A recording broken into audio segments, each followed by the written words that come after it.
Hello and good evening. My name is Leo Marcus. I'm the chair of the SoCal Chamber Music Workshop, and I'm happy to welcome you to our second online concert of the 2020 season.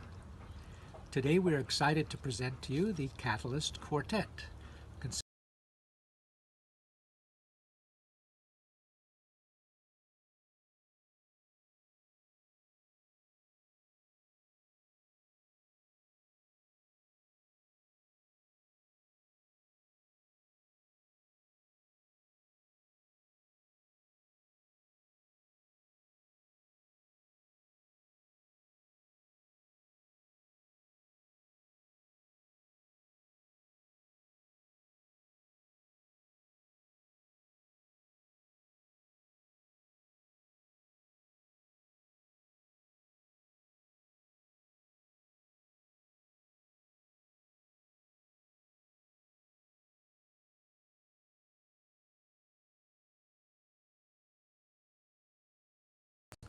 Hello and good evening. My name is Leo Marcus. I'm the chair of the SoCal Chamber Music Workshop, and I'm happy to welcome you to our second online concert of the 2020 season. Today we're excited to present to you the Catalyst Quartet, consisting of Carla Donahue Perez and Abby Fayette violins, Paul Laraya viola, and Carlos Rodriguez cello. They'll be joining us next summer along with the Telegraph Quartet, so we will have two quartets in residence, if all goes according to plan. The Catalyst Quartet was formed about 10 years ago and has been concertizing ever since to rave reviews such as the following: Down and Dirty, Overflowing Energy, Polished Craftsmanship, reminiscent of the great quartets of the past such as Guarneri in Budapest. I'm also happy to announce that this concert is supported in part by the Los Angeles County Board of Supervisors through the Los Angeles County Department of Arts and Culture. So without further ado, the Catalyst Quartet. Hello, SoCal Chamber Music Workshop. We are the Catalyst Quartet, and we are coming to you tonight from New York City. I'm Abby, and I'm a violinist. I'm Carla, and I'm a violinist. I'm Paul, I'm a violist. And I'm Carlos, and I play the cello in the quartet. Our project Uncovered, which is mainly a lot of the music, pretty much all the music we're going to present tonight, is a project that we embarked on a couple of years ago where we sought to record and perform all of the applicable works for string quartet. Those include clarinet quintets, piano quintets, by historically important Black composers. One of the really fundamental, important things about this project that I think we all believe in is that this is great music. It's not played enough, mainly because there aren't great recordings out there in which to sort of resource. The way music gets presented usually is because you've heard it before, you like it, and you want to hear it. If it's something you haven't heard, it's hard to take a risk on it. So that's a big wing of the project, is the recording of it, and we'll also be presenting all of these works on a concert series in San Francisco performances next season, and so that's really exciting because that's like a whole live element that we get to do.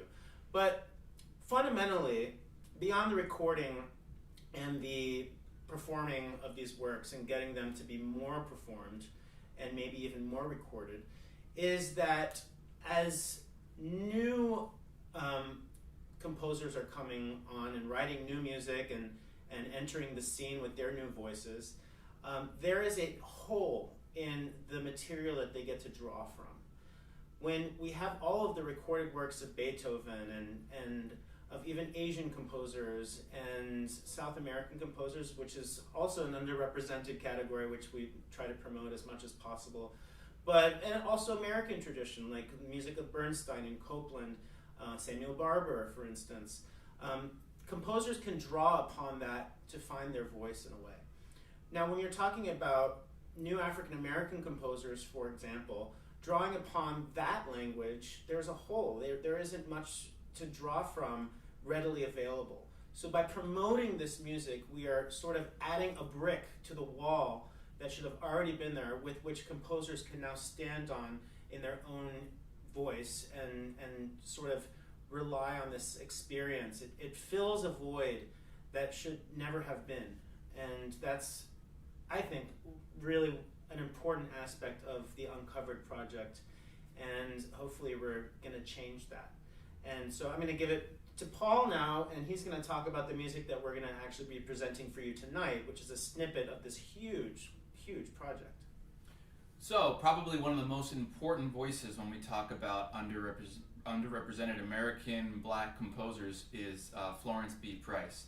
And we're lucky to have almost 4 quartets that she wrote that we were able to find in manuscript forms, although they're only just now being published. And so tonight for you, we've decided to play the 3rd, 4th, and 5th movements of the Folksongs in Counterpoint. And Florence Price actually wrote 2 folk songs in Counterpoint, one Negro folk songs, and this one is the later one that was written around 1951, as we don't have exact dates because the publishing has been sketchy. But we're really excited to share our own interpretations of these works with you, and also to give you a little bit of insight into the way that we might approach rehearsing some of these things and some of the interpretive concepts that we have been getting into with these works. So we're going to present 3 of the 5 folk songs in Counterpoint, the last 3 movements, and we'll introduce those before we play them for you. Thank you so much for joining us, and we hope you enjoy. Please stick around after to have a live Q&A with all 4 of us. Thank you so much. This is the 3rd movement from Florence Price's 5 folk songs in Counterpoint, titled Drink to Me with Thine Own Eyes.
So in the third movement of Florence Price's 5 folk songs in Counterpoint,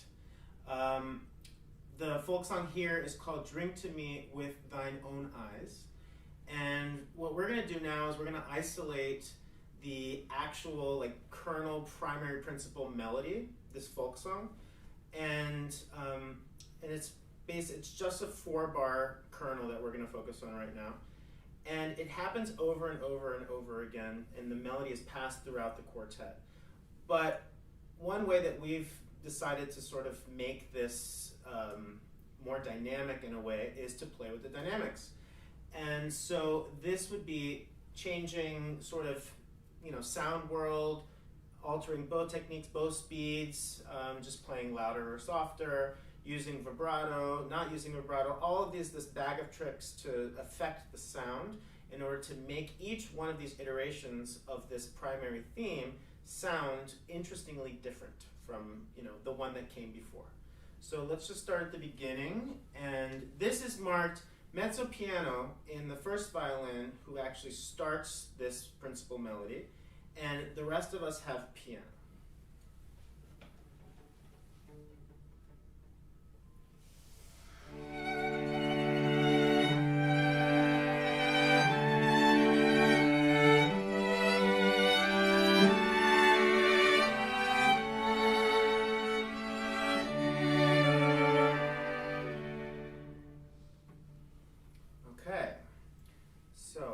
Think about that. I would like to try once where the 3 lower voices have a more sort of background type of vibrato. All right.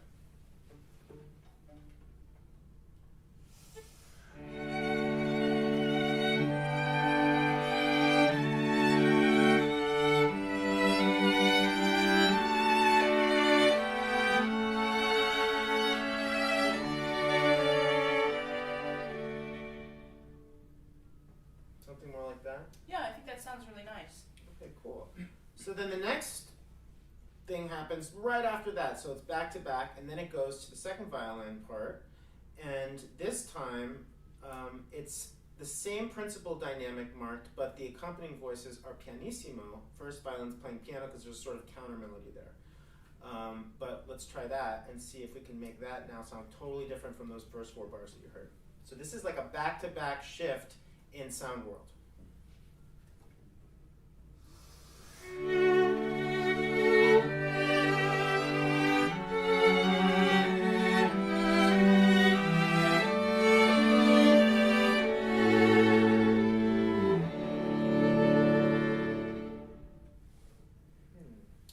There's something very interesting going on that's different from when Carla has the principal melody. So can we just isolate bar 2 and then play right back to it bar 6?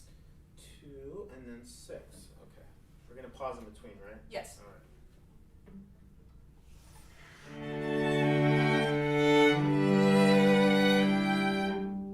Now bar 6.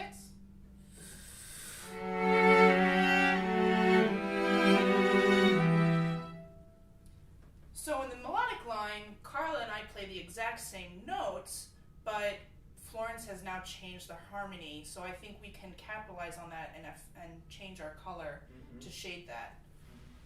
I thought also I wanted to, since the first violin line in bar 5 is kind of on a higher register than the melody, I would like maybe to actually just take your dynamic from a piano to a pianissimo, because it's going to sort of zing out anyway. And we want to make sure we highlight the melody. And that might also affect the color and make things a little bit darker and sort of on the B side of what we had for the first 4 bars.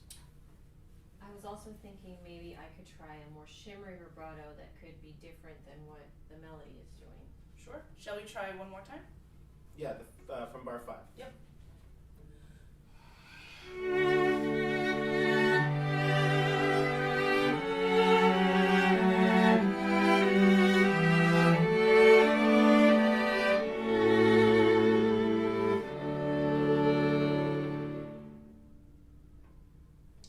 Cool, I think that was effective. Should we play them back to back? Yes, so we can see how this thing goes from one to the next.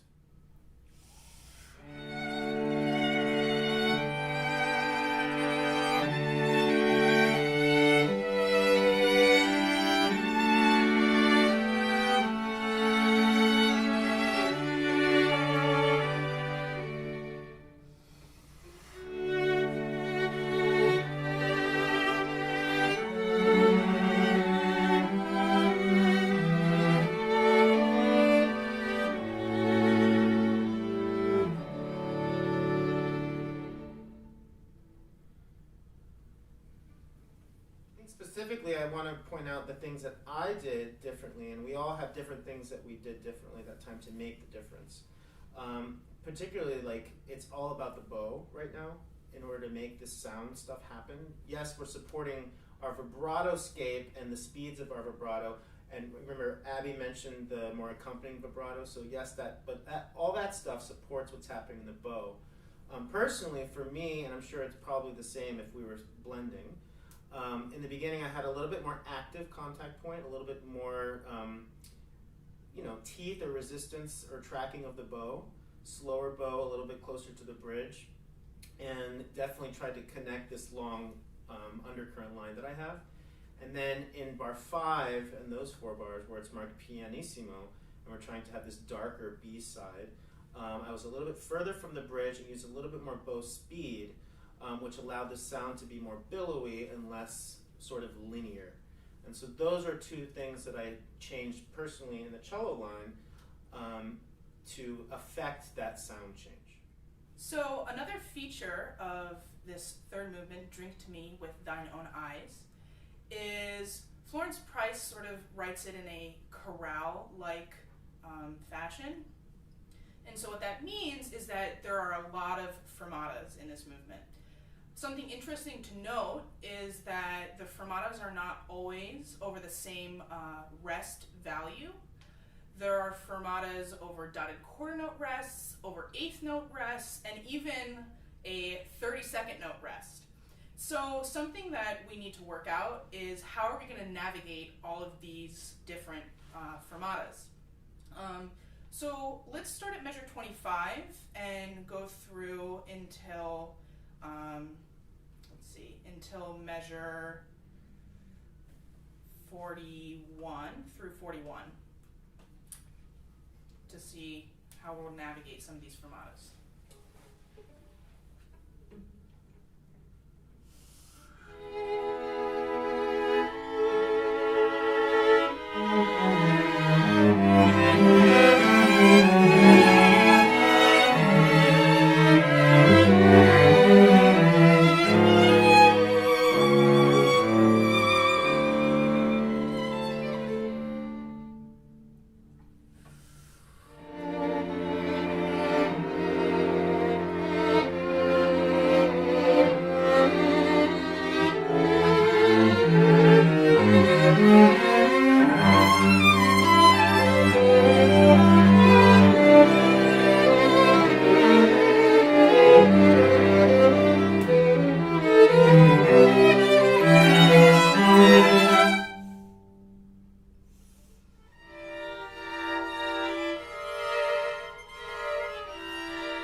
So there's, I think, a lot to digest in that. So the first fermata that we come to happens at bar 29. And what's really interesting here is that for the 3 lower voices, we have a fermata over an 8th note rest. But in Carla's part, she has, this is where that 32nd note rest fermata comes in. Can we just play that bar and play into the next bar?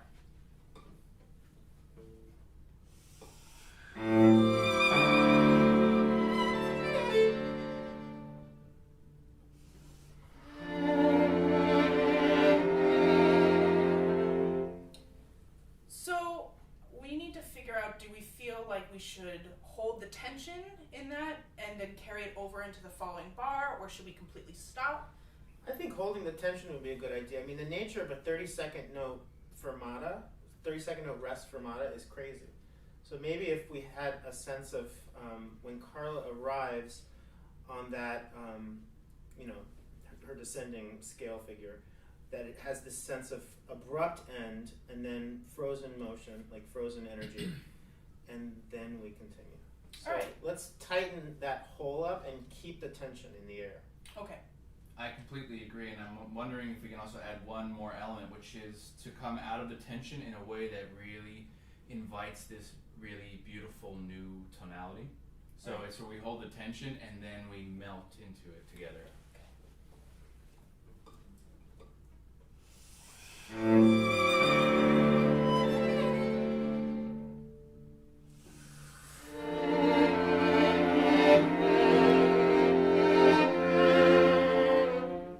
we try one, Carla, where you don't come down in dynamics so much? I mean, you don't have a diminuendo in your part, really. Yes, it's a descending line, and we have diminuendos, actually, over these beats.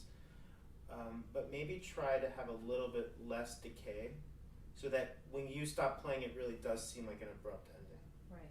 And I was thinking that last time I didn't hold the tension quite as much as I wanted to. Right. So I think I if you wanted the keep breath you to- keep the sound up, that would achieve that. And I'm wondering if the melt breath can be a little bit more tender.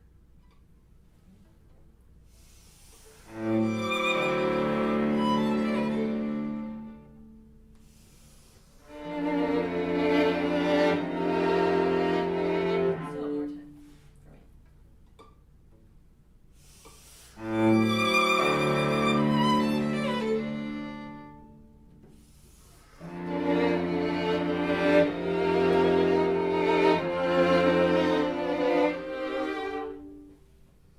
You know, I think what's really interesting about what we just achieved there is fermatas, you have to think about both how you're going to get into them and how you're going to get out of them.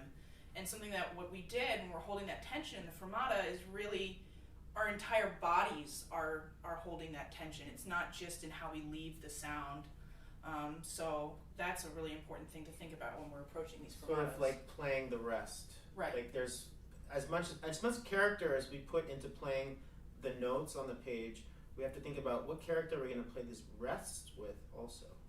So those are equally important. The absence of sound is equally important as the inclusion of sound. So that's a really interesting thing to bring up. And so in a way that holding that tension made the starting and the going on, if you will, a little bit less cued and prepared, which maybe hopefully had that sense of strange unfinished idea right before. So you have this unfinished abrupt 30-second note, fermata, rest, fermata, and then this shift very suddenly without preparation. Right. So another moment that really kind of caught me off guard was bars 37, 38, and 39, which are these just like really feel like these just out of this world moments. Leading into bar 37, we had this accelerando, and then Florence Price marks a comma between measure 36 and 37. So it's not quite a fermata, but still an indication of, some sort of abrupt ending or stop that she's put in. Can we just isolate bar 36 to 37 just to hear those two completely different sides of music?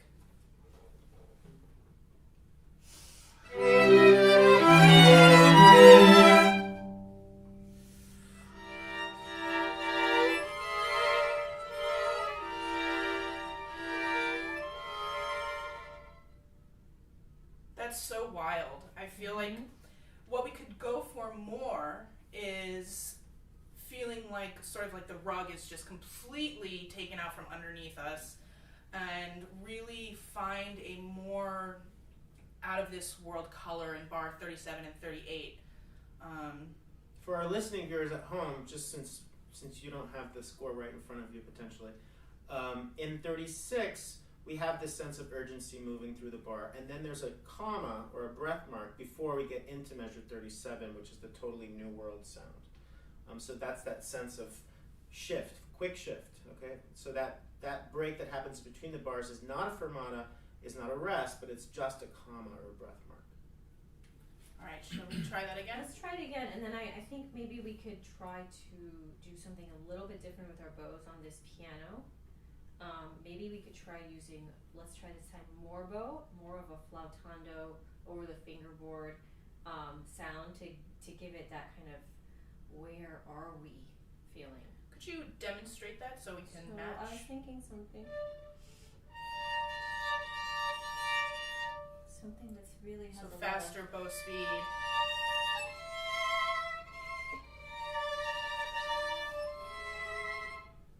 And the challenge with something like this, especially when you have double stops, is that you need just a little bit more weight to be able to get those double stops to sound and to have ring.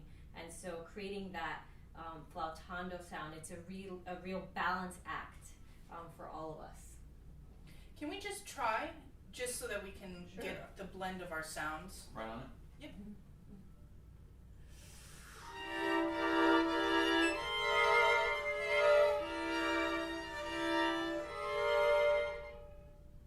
So since I get to rest in this part, it's one of my favorite times to listen because it's like, you get your own concert when you have a rest. Best seat. And I would like to try a different strategy where we went in the other direction, because I find that the inclusion of double stops makes things a little bit more dense, and that therefore that airiness is a little bit challenging for me to imagine. She also puts tenutos over every single note, which means I think every note has a little bit of presence. Mhm. So could you try maybe a little bit slower bow, but just slower and smaller bow? Okay. So it's a little bit more, just everything's like compact or something like that.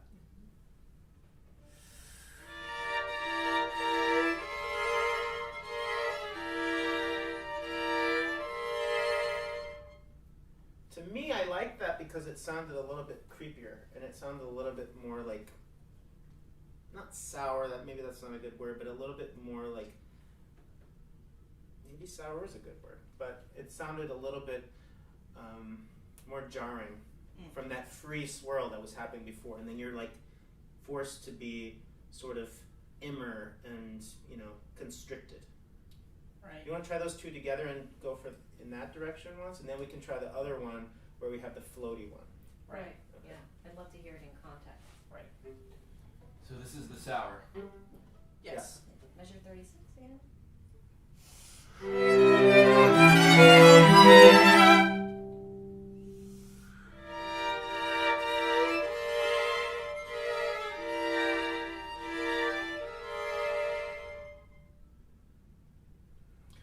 Now we're doing the flowy, lots of bow speed and wind in the sound.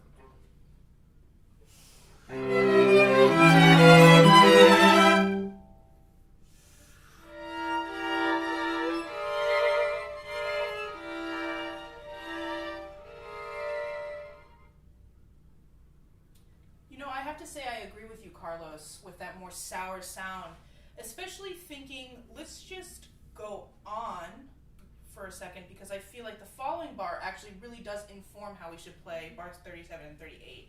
So let's just play bar 39. I also liked in the sour one, we should find a nicer word. I heard more notes. I heard more pitches. And Right. there's a lot of harmony going on in there, and I actually heard more of it there, and I like that. Right. So now we're going to go on. Yes, let's go on to bar 39, because I think that does inform Okay. how we should play 37 Cool. and 38. Let's do it.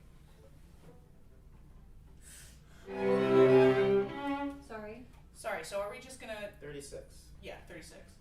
Yeah.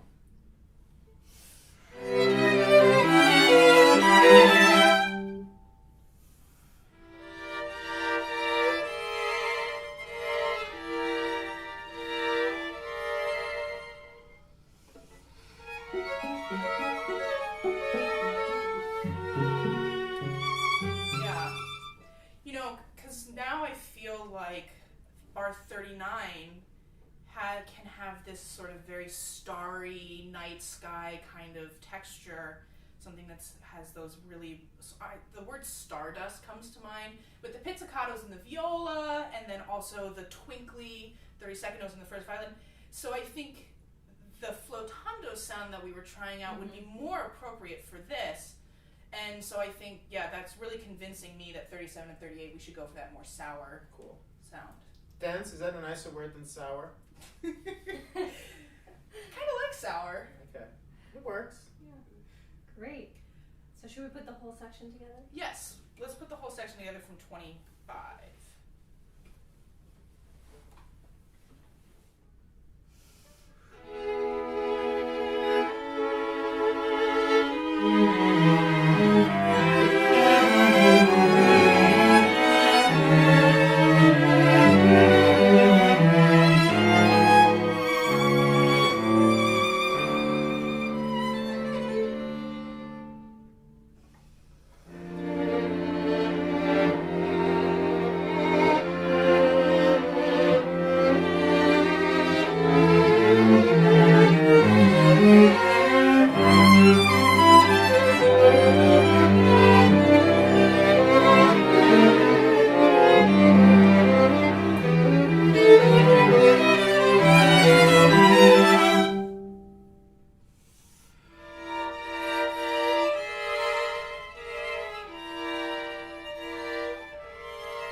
So another really important element when we're deciding on how to perform these works is especially articulation.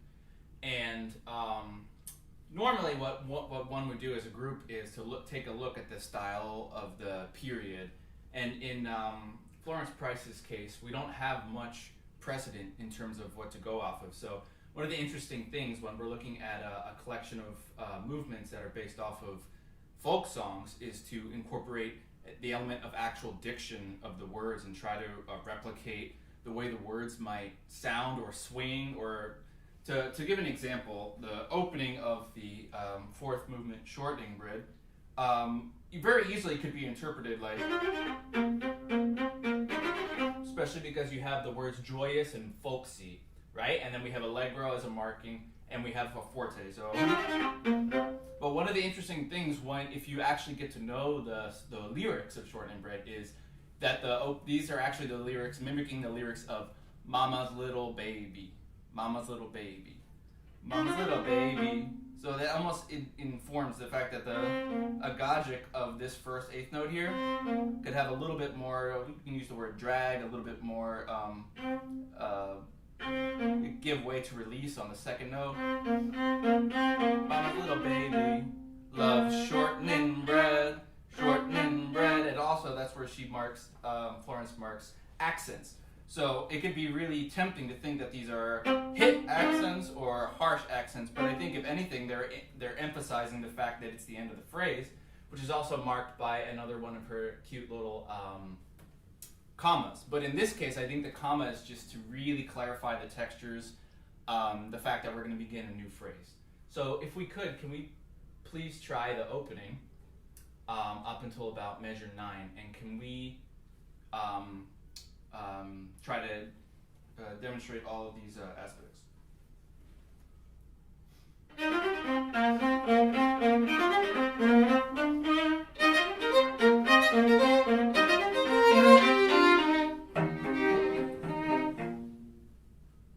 Cool. And I love when I come in here in measure 9, I just have dots on each eighth note, and it's marked mezzo piano, but it's like super important, this line.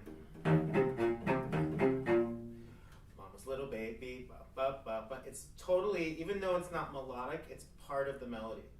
And also the way it goes down. Shortening bread. And there's dot dot accent. So that accent I sort of interpret as a sort of slide into home bass kind of accent where it has presence, but it has a little bit less harsh beginning. So we got shortened bread. The B is a softer sort of, the B of bread is softer than like a K of cake.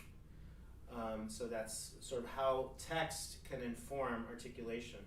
And it's lucky in this case that we have a title, Shortened Bread, in, a Beethoven string quartet. We don't always have titles or actual songs that we can refer to.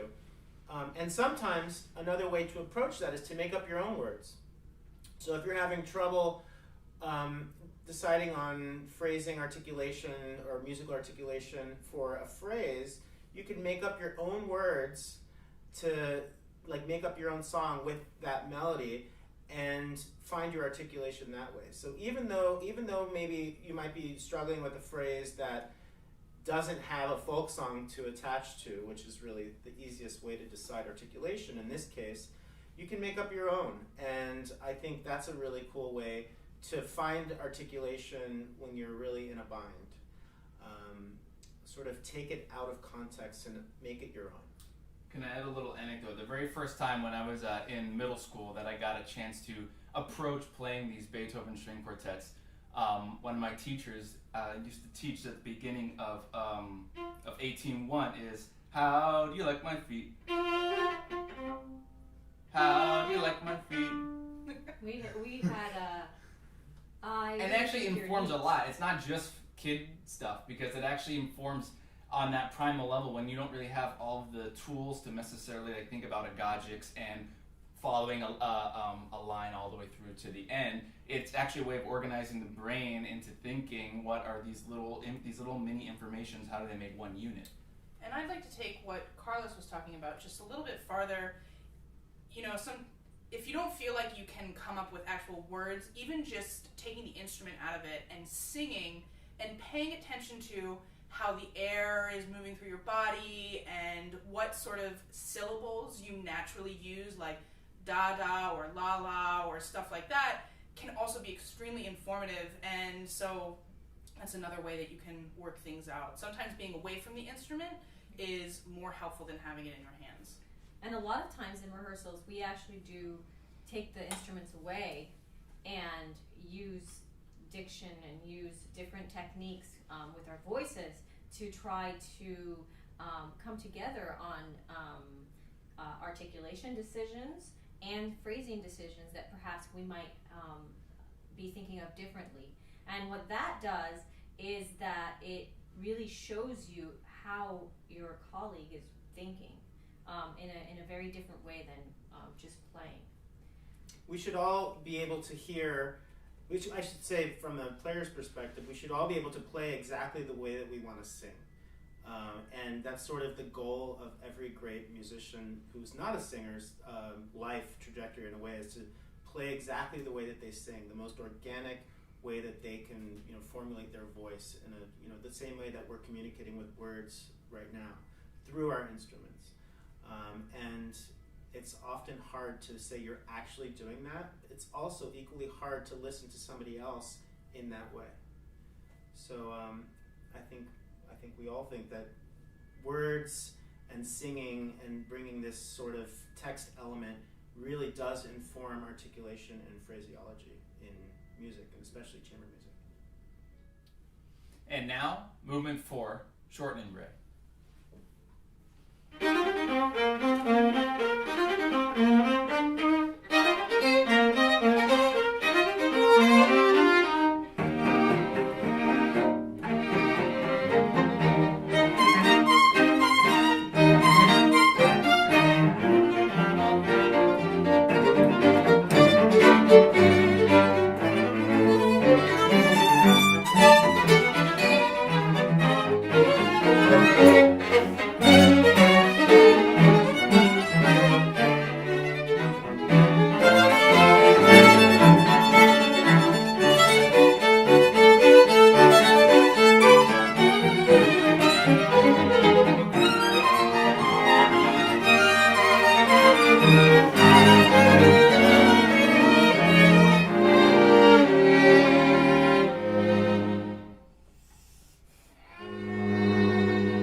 things about this project, about Uncovered, and specifically Florence Price's music, is that there is no tradition in the way that people interpret the phrases and just generally across the board. And I find it's so fun to discover all of the different layers that exist in her music. And if we look at the last movement in her Folksongs, Swing Low, Sweet Chariot, I find that this one was the hardest one to decipher and maybe the most enjoyable. In this movement, she takes many, many different themes and she puts them all together at the same time. One of the ways that we try to rehearse this is by taking out parts. And so, for example, we're going to play it once as written, and then we're going to rehearse it by taking out the melody to kind of decipher what is underneath. So let's just play until measure 35.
For the counter melodies, and also throughout, Florence Price starts writing tiered dynamics to bring us into the heart of the piece. So we start with pianissimo, then piano, then mezzo forte, and then finally fortissimo.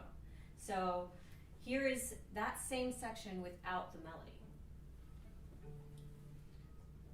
Let's just start right there. So where do you want to start? Pick up to Pick up to 6, 7, 8, 9. Pick up to 9, sure.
Distinct counter melodies that were happening over and over again. And I could just really quickly show you, can we play when anybody who has... Let's play it together once.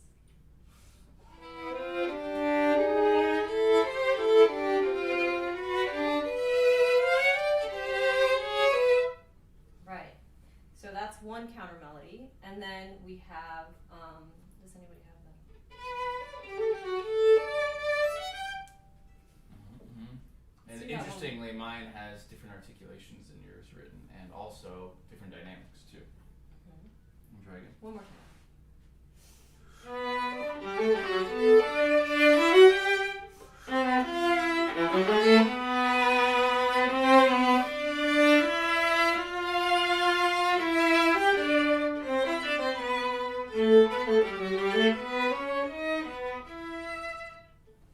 So you see, we were just playing them at the same time, but those were happening in different cells.